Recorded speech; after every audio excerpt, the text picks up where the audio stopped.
Here we go. It's time for the national championship, live from Pinehurst No. 2. I'm Keith Stewart from Read the Line, and we are having another RotoWire rundown for a major championship, number 3 of season 2024. I am, of course, joined by my counterpart in crime, as I am every week, Len Hochberg, senior golf writer, award-winning golf writer over there at RotoWire. And just like we were a month ago, it's good to see that no one else got arrested out there in Valhalla. We have Ryan Andrade back and Ryan Pohle, two of the men that are the minds behind the RotoWire franchise. Guys, everyone, welcome back. Len, how are you doing today? Doing very well, Keith. Yeah, really looking forward to talking with you guys and to, just a lot to look forward to this week. Pinehurst, pretty cool. Ryan Poole, how are you doing on this Tuesday morning? I'm doing great. Just ready for Thursday morning to be here. And Ryan Andrade, round us out. How are you? Doing well. Excited. Hoping we see the guys in for a big challenge this week. So it should be good. All right. Well, I'm going to go back to you first there, Ryan Poole. A little curious. Let's go back to a month ago. We'll talk about Valhalla real quick. What was your reaction to Xander finally breaking through and winning his first major championship? Yeah, I mean, just happy for Xander. I think he's an easy guy to root for, and just glad to see him get the monkey off of his back. Everybody had talked about that narrative for the last year or so. Was he can't close, he can't get it done, and looking back, it seems so obvious that of course he was eventually going to get it done. The week before at Quail Hollow, he had played really well, but Rory just put on a buzzsaw over the weekend. Just curious to see if Xander is going to be able to follow it up here this week. Now, speaking of buzzsaws, Ryan Andrade, what did you take away from Memorial last week, other than Scottie's good at golf still? Scottie is still good at golf. Breaking news. I mean, the only 2 tournaments he hasn't won in the last 3-4 months is when he was a convicted felon. So, now that he's no longer a convicted felon, wins again. It looked for a minute like he was just going to run away, maybe win that by 6, 7, 8. And then, number 9 on Saturday, just a weird hole, just made a triple kind of out of nowhere. And, from there, it was kind of like he had his hands full the rest of the week. It was not easy. I mean, that course was playing really difficult, but, when you needed the shots, when you needed the putts at the end of it, it was Scottie making them and showing why, he's really the most dominant player we've seen since Tiger. And, he's coming in the U.S. Open with 5 wins now. And I'm not sure you could draw up a better course fit than Pinehurst for Scottie. Yeah, there's no doubt. And I tell you what, down here, the vibe totally feels that. Everyone in the media center, everyone walking around, they certainly feel like this is Scottie's tournament to win or lose. Certainly, Len, when it comes right down to it, before we get into the names and the course preview and everything else, what are you most excited about this week in watching the U.S. Open? I was watching Golf Channel last night, and those great Johnson Wagner segments around the green. And I think he was on the 9th green, unimportant which green, and ball trundled off the green, and he went to play the shot, and he was going to play it with a 60 degree. And then he was going to play it with his 8 iron. And then he was going to play it with his putter. And he did. And then Brandel Chambly asked him, so, well, what about a 4 or a 5 iron?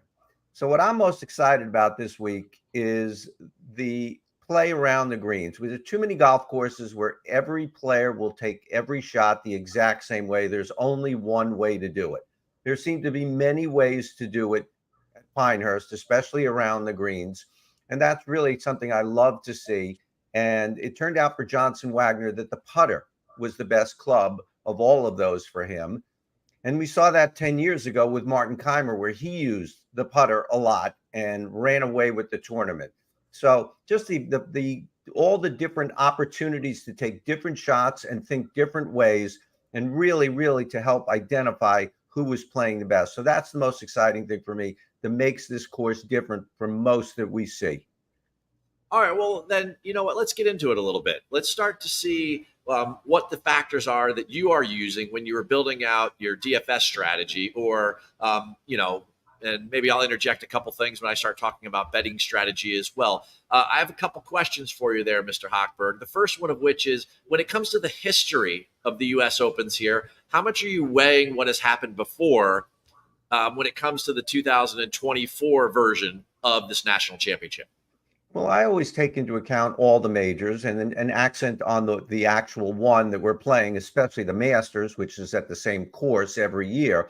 But I think the majors are a different breed, and some guys who are really successful golfers don't show up in the majors, and that's a psychological thing. It's a mental thing, but whatever, it's something to be considered. So I definitely think play in majors is something that I focus on a lot, and I certainly look back at 2014 in this instance because it's such a different type of U.S. Open course. I think we normally think of the U.S. Open with like 23-foot wide fairways and then no fringe, and then you're right in the 4-inch rough and you're hacking out there. So this is a lot different. So but I do take course history and I do take major history very seriously for all the majors and all the power rankings and all that stuff. Being that it is so different, what are the skills? Give me 2 skills that you're highlighting at the top of your list as you're building out your lineups. Well, as I spoke about with Johnson Wagner, I think really the play around the greens will decide this. I mean, I know there's trouble lurking everywhere in Pinehurst, but the the landing areas are some 35 to 45 yards wide, almost double what we see in some places. And I know some people may not like that about the U.S. Open. They want to see if you don't hit the ball on an arrow that, there was some complaints that the fairways were wide at LACC last year. So, yeah, but you still do need to get the ball in the fairway. You don't want to get in those sandy waste areas. But I think ultimately, the tournament will be decided from 100 yards and in, and maybe probably 50 yards and in with play around the greens. I'm focusing on guys who are really good scramblers, really good around the greens, even if they aren't great putters. Because I think ultimately, if I had to say one thing, it would be play around the green, strokes gained around the green. For me, that's definitely a highlight on my list as well. Listening to the guys in the press conferences just this morning, everyone is talking about the around the green play and the switch to Bermuda grass and how the agronomy is going to affect the amount of creativity you're going to need in order to score, because the place is already firm and fast. They did get some rain over the weekend, but it's already seemed to have drained out of these sandy loam soils. So the plate, I can tell you from walking around, it feels like almost walking on plywood. And it's only, Tuesday? So I have my concerns, to say the least. What was probably most interesting to me, and it's a U.S. Open, so we could always feature approach. But what was most interesting to me is that when you talk about all these other courses, maybe it's even just year to year, there's always changes that are done. There's always length that was added. They didn't change this place at all in 10 years since they've hosted a U.S. Open. The only thing that they did was they added more of that, wire grass in and around the landing areas of where the tee shots are going to go. So I think if there's anything, if I had to pick a top 3, certainly short game, I'm with you, Len. Long iron approach, 175 plus yards or more. But the third one would be like total driving, because I think people are going to get more unlucky if they miss the green stuff and they end up in those sandy waste areas. Is there anything else before we move on that is a course key for you that maybe you want to touch upon? Len. I think that pretty much sums it up. The waste areas, I think they're a lot of fun. They potentially a lot of fun. They could be controversial. We know the old Dustin Johnson thing many years ago with Whistling Straits and all. That probably won't happen again. But I think, getting into the sandy waste areas, they call them natural sandscapes or something. It almost sounds like you're in Tahiti when they call it like that. But I think that the real problem is that we don't know what's going to be there. You could get a good lie in those. You could get a horrific lie in those. You may have to drop in those. So I think that's one thing to keep an eye on this week, that you might be okay in those, but nobody wants to take that chance. They definitely don't. And I don't know that many people in the field want to take their chances against Scottie Scheffler. So let's shift gears for a second. Let's talk about him primarily as the betting favorite.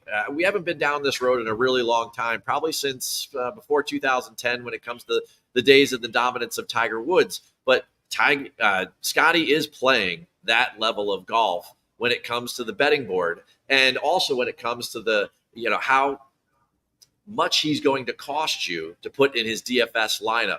So I'm going to go with you first there, Mr. Ryan Andrade. All right. Here's my question. Scottie wins. Why does he win? And if Scottie loses, why does he lose?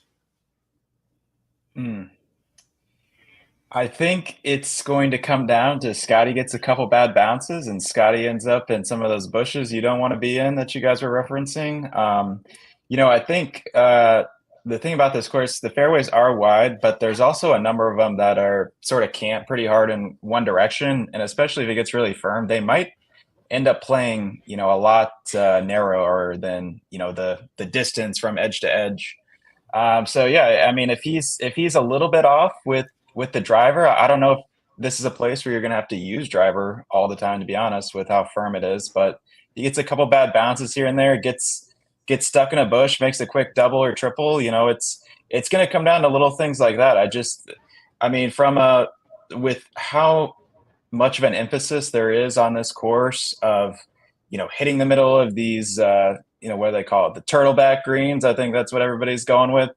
They fall off on every direction if you can just hit the middle of it. And, he was on fire at the Memorial and just laser iron after laser iron that I have no I have no worries that he's going to be dialed in again with that. And, his short game it probably doesn't get talked enough for how good that is too. So, I think it's really just going to come down to, is Scottie missing fairways? Does he get a couple bad hops and a couple bad spots? And that's really the only thing I think that's going to slow him down.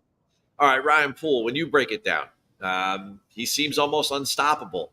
How can he be stopped? How can Scottie be stopped? And other than approach play, is there something else that you feel is a feature of Scottie's game right now? I mean, it all looks pretty good, but where do you give him the edge if he does, pull this off and win his second major championship of the year? But start with, how can we possibly get by him? What might happen? Well, if you look at the odds and he's plus 300, that means there's about a 75% chance that he does not win here. So yes, he's the guy to beat, but a lot of people just think he's going to get it done, and that's not necessarily the case. Scottie's putted so much better this year, and that's really been the key because the tee to green game has been, elite for the past couple of years. So if he just has, an average week on the greens, yeah, he's going to be in contention, but he's going to need to putt well to win, in my opinion.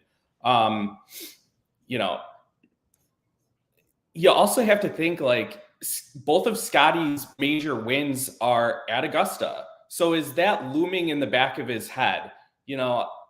Probably not, but you never know. He's been close to winning at the US Open here. But could, if it looms in the back of his head, coming down Sunday, if he's in contention, you just don't know. And will there be more guys putting pressure on him? That didn't really happen at Augusta. Down the stretch, Morikawa faltered, and nobody really put that fear in him. So, I'm not looking at this as Scottie's for sure going to win. I think there's a lot of guys in good form that will challenge him here. All right, Ryan Poole, let's stay there then. Who is going to be, of the challengers? We've got a couple guys under plus 2,000. Colin, Xander, Rory, names that we know very well, guys that are all playing very well, or maybe there's another name. So Ryan Poole, who do you think are one of the challengers that can possibly take him down? Well, I think at first you have to look at Xander just because, he won the PGA and has been playing, really good golf all year long. Last week at the Memorial, he was top 10, but he led the field in putting, which shows that, the tee to green game wasn't in that form that we have seen previously. So that's a little bit of a concern to me. Rory's had 5 straight top 10s at US Opens.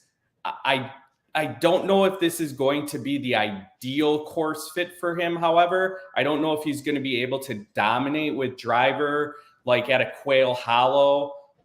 So while I both think those guys can contend, if there's one guy, I think it's the guy that nearly beat him last week in Morikawa.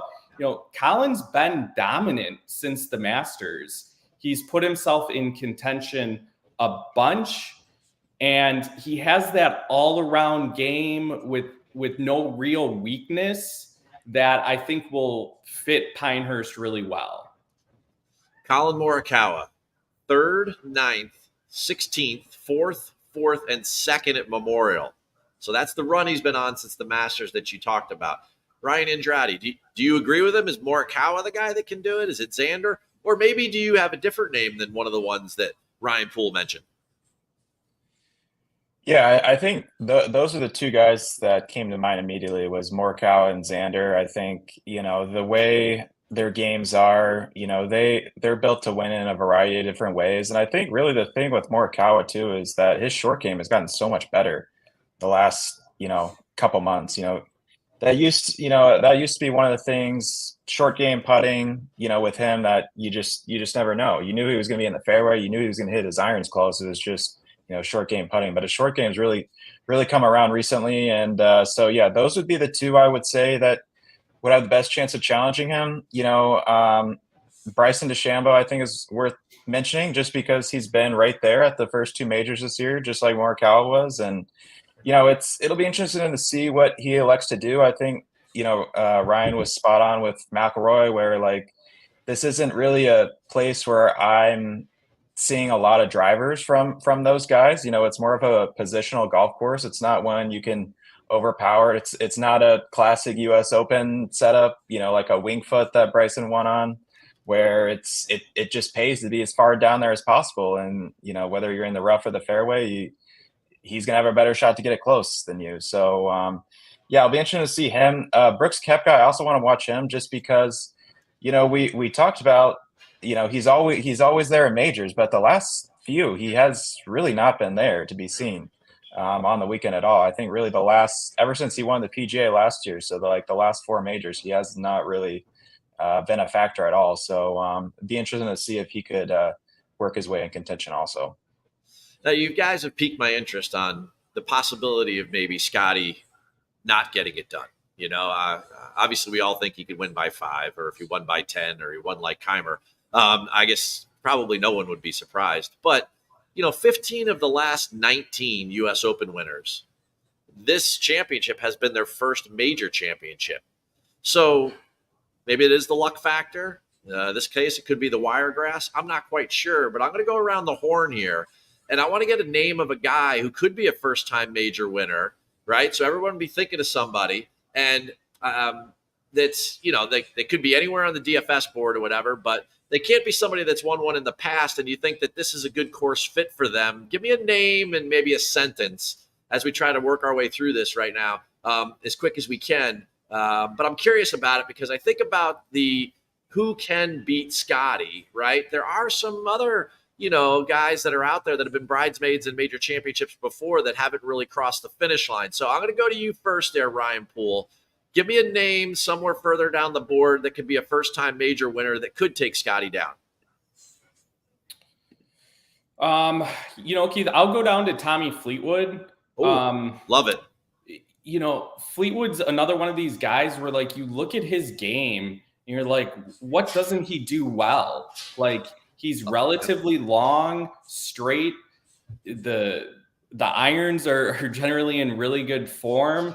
And, the short game, maybe we should be looking more towards some of those guys with DP World Tour experience to have good weeks this week. If this really turns into, short game specialists, Fleetwood, I believe, was top 5 at the US Open last year as well. He brings it in majors. So I think if you're looking for maybe a little bit of a surprise winner, I mean, hey, Fleetwood doesn't have a PGA Tour win, but we've seen guys win majors before, without a PGA Tour win. So Yeah, I think Fleetwood, I'm not expecting him to win by any means, but if you're looking for a longer shot, I think it's certainly possible.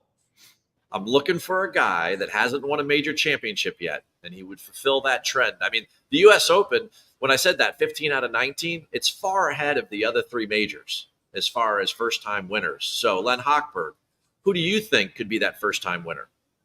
I think the two obvious ones right off the top of my head are Victor Hovland and Ludwig Oberg. Hovland, It's good. he blew up on Sunday at the Memorial, and, I'm not sold on his newfound short game. I mean, it seems to be leaking back to where, like, Lucas Glover putted well for 20 minutes, and now he's back to where he was. So I'm not sold. And Oberg has the knee.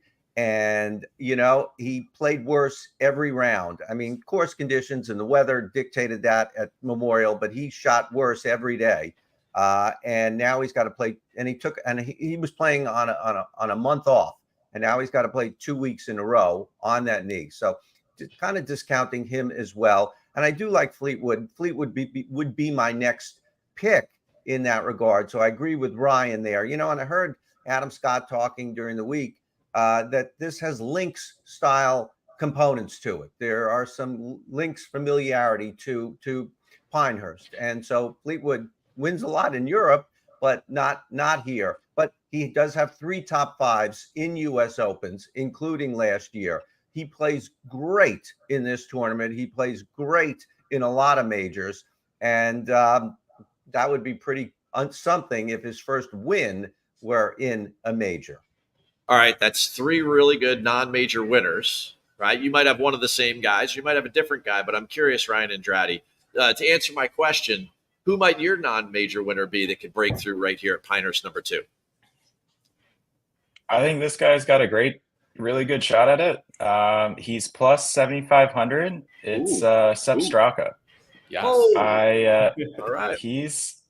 And it's not like he's come out of nowhere either. I mean, he's been right there in a lot of big events recently. I mean, he's finished, I think, top 5 the last 2 starts. Memorial last week. He's got a T8 at Wells Fargo, T5 at RBC Heritage, T16 at the Masters. Like, this guy has been in the mix at a lot of, big events with a lot of great players in the field. And honestly, like his iron game, if you look at over the last, most of that stretch, he's basically the 2nd or 3rd best approach player now in the world. It's been crazy to see. He's always in the fairway, not the longest guy, but I don't think you have to be long here. So Sepp Straka is definitely a guy I'm very interested in, and whether that's the betting window or he's got a great price in DFS as well.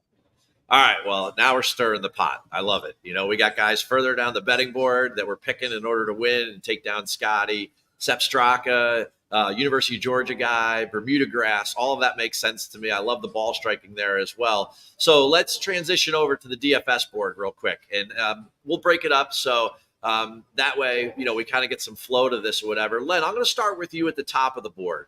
In the 10K and the 9K range, obviously we have Scottie. If you go the Scottie route, and you mentioned that's where you want to go, could you also give me an idea of how you're going to build a lineup real quickly with having a guy in there that costs that much against your budget? And maybe there's another guy in the 9K range or something like that. But, break it down for us. Well, first of all, Scottie Scheffler is not the highest price. We've seen him all year. He's 13. We've seen him up to 13.3. So you got a little wiggle room there. You also go down into the 5,000s this week. So you can find guys there.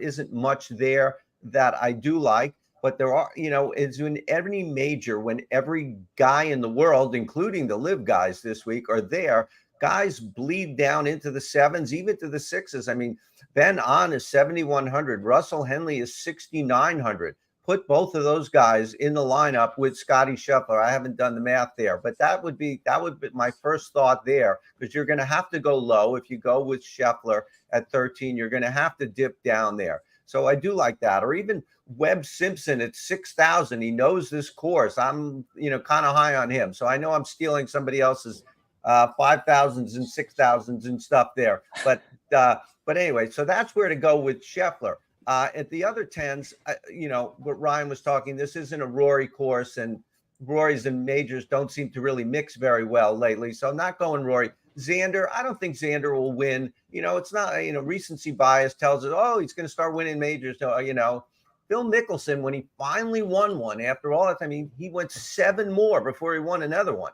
So, but I do like Xander to be there and to be on the first page of the leaderboard and maybe get major minutes on TV on Sunday. John Rahm, I don't think anybody can, safely predict what John Rahm is even going to play. So don't like him. DeChambeau has shown that he is the top live guy in the majors.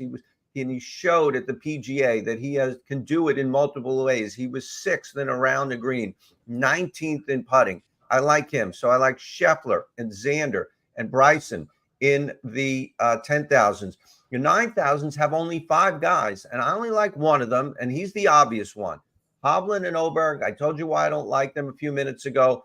Cantlay and Clark are just been atrocious lately, and so I don't know who's going near any of them. It's Colin Morikawa, and, he's been sort of like Phil Mickelson to Scottie Scheffler's Tiger Woods. Like, what would Morikawa's season look like if Scottie Scheffler, Tiger Woods, were not around right now? How many wins would Morikawa have? He's finished top 5 in both majors, and Scheffler hasn't even done that. So, but Morikawa is going to be very, very highly owned because he is at a very favorable 9,400. All right, Ryan Andrade, let's segue our way down the board here. 8K, 7K range. This is a really interesting sort of marketplace because there's a lot of guys in here that could be that first-time major winner, or they're just names that have played great this year in those two price brackets, right? Who are you featuring in your lineups? Yeah, this is a swing for the fence. It could go really good. It could go really bad. They both carry a lot of risks this week, I think. But honestly, the 8 and 7K range, I think, is very.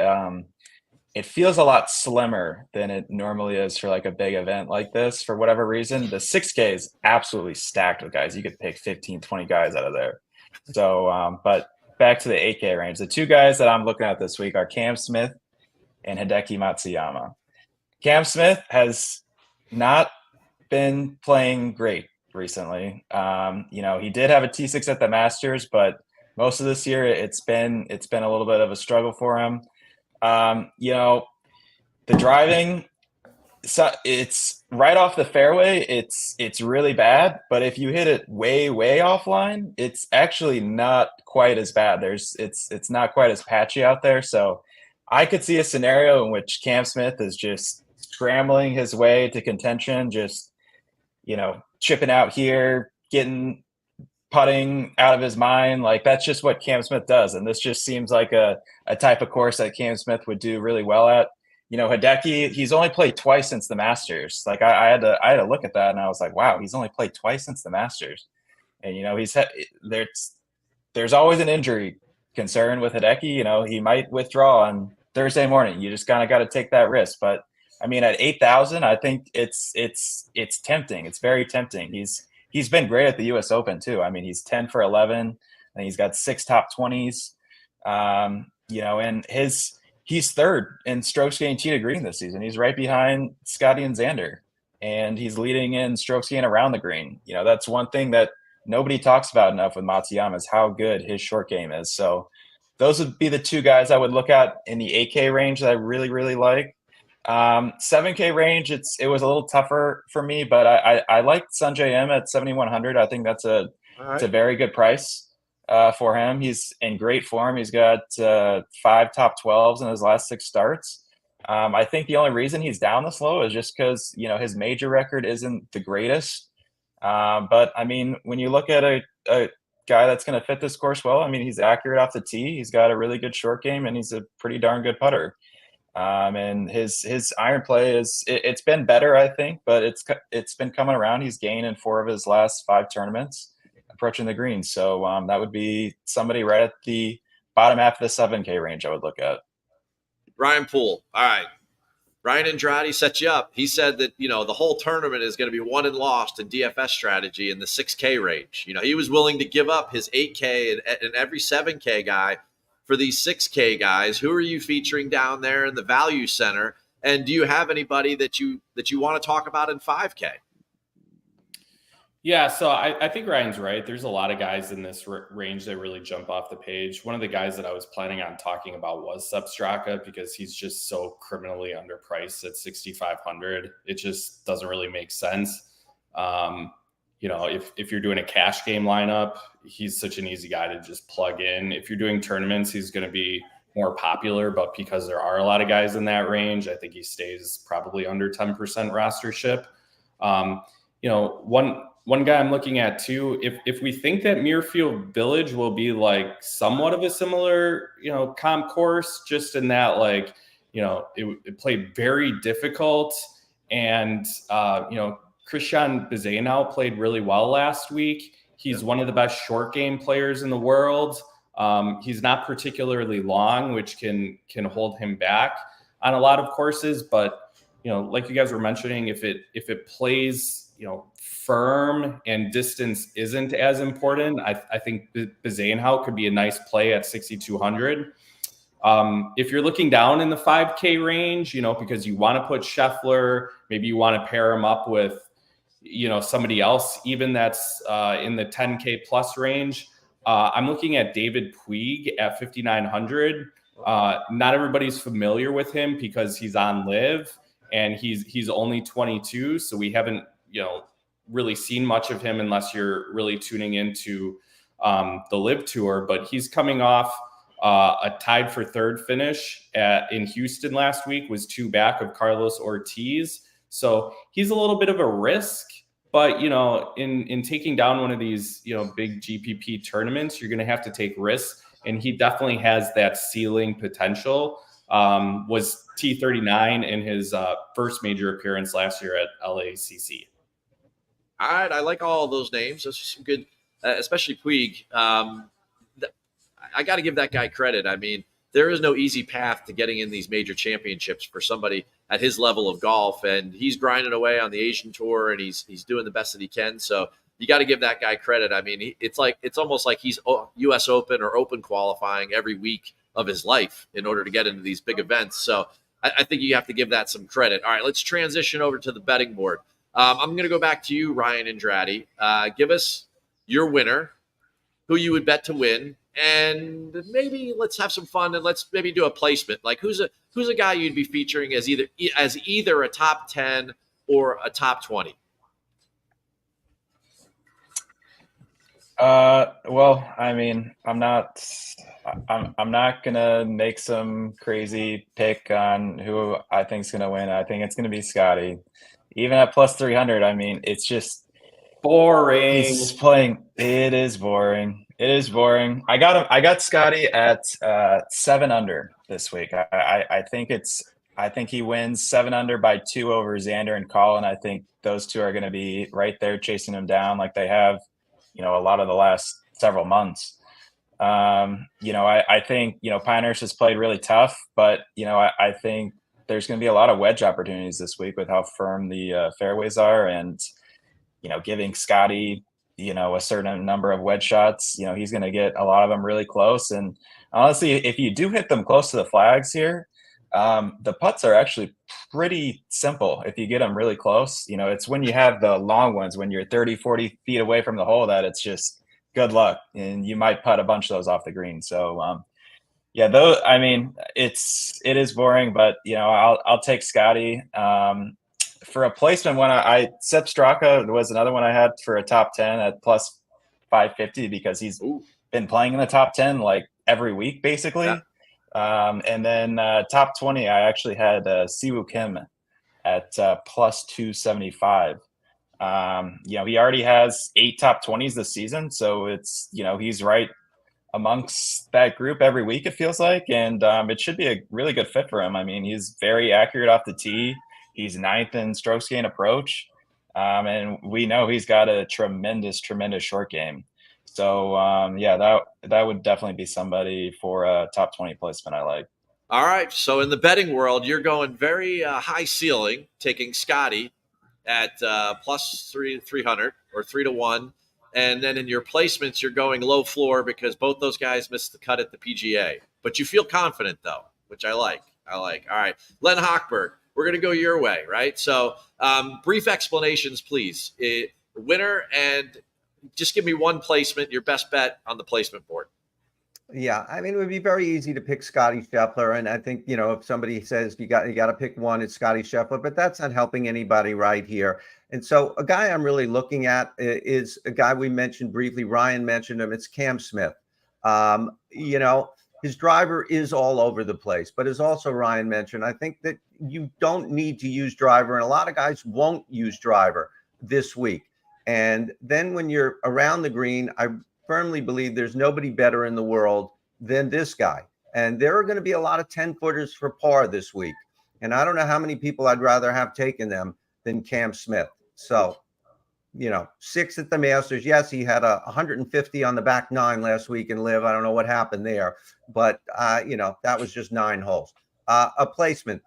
We haven't mentioned Justin Thomas yet. I want to mention him. You know, I think he'll finish in the top 10. He is top 10 on tour in approach, top 10 in around the green. Yeah, putting troubles, but I will focus more on around the green play this week. Wanted to get his name onto this RotoWire rundown. And I mentioned Ben On, and Russell Henley for top 20s.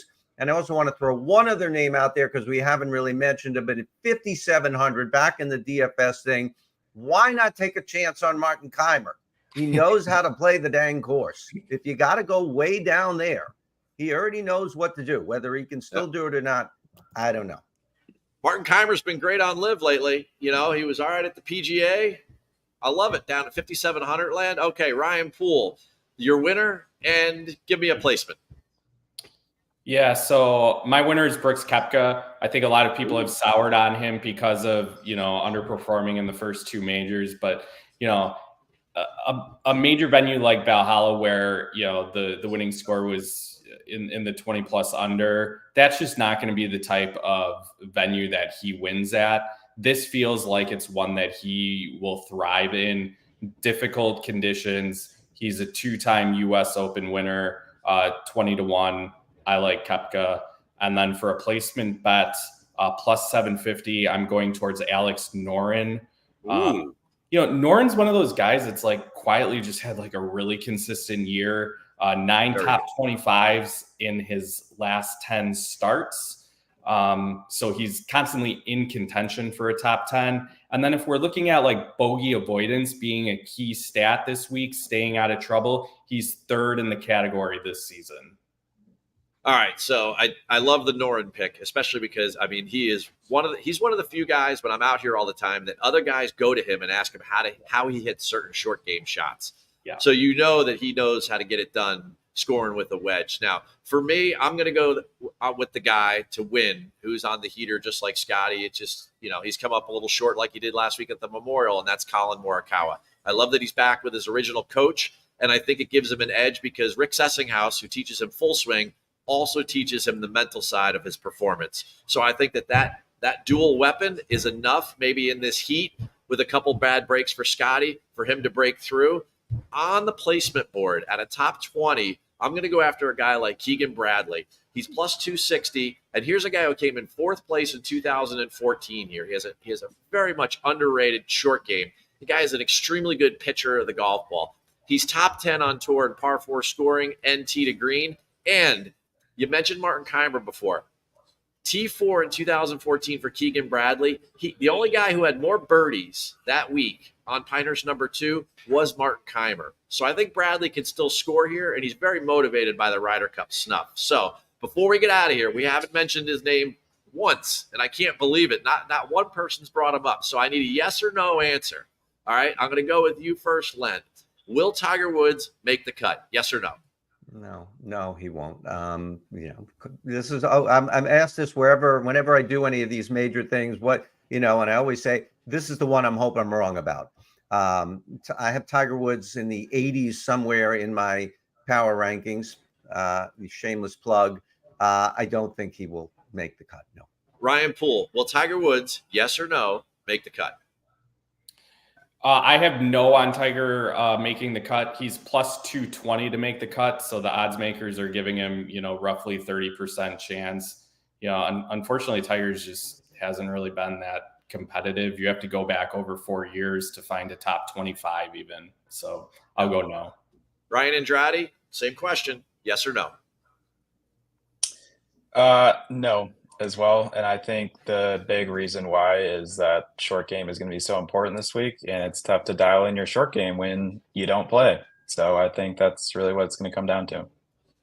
For me, it's a no. Unfortunately, I'm as big a Tiger fan as anybody. Everybody knows that. But this is the toughest cut, basically, in all of professional golf. 156 players, and we only get the top 60 in ties with no 10-shot rule. So there's definitely 60 guys in this field who are much sharper than Tiger is, having only played a couple events this year. Well, folks, it's another major championship rundown. We got through the whole thing. Ryan Andrade, Ryan Poole, Len Hochberg. Guys, can't thank you enough. I know everyone loves this information. We'll be back at Royal Troon, but for now, enjoy the heat that these players will be feeling, not just literally, but physically, when it comes down to Sunday. And let's see if Scottie can pull it off. Enjoy the 124th U.S. Open.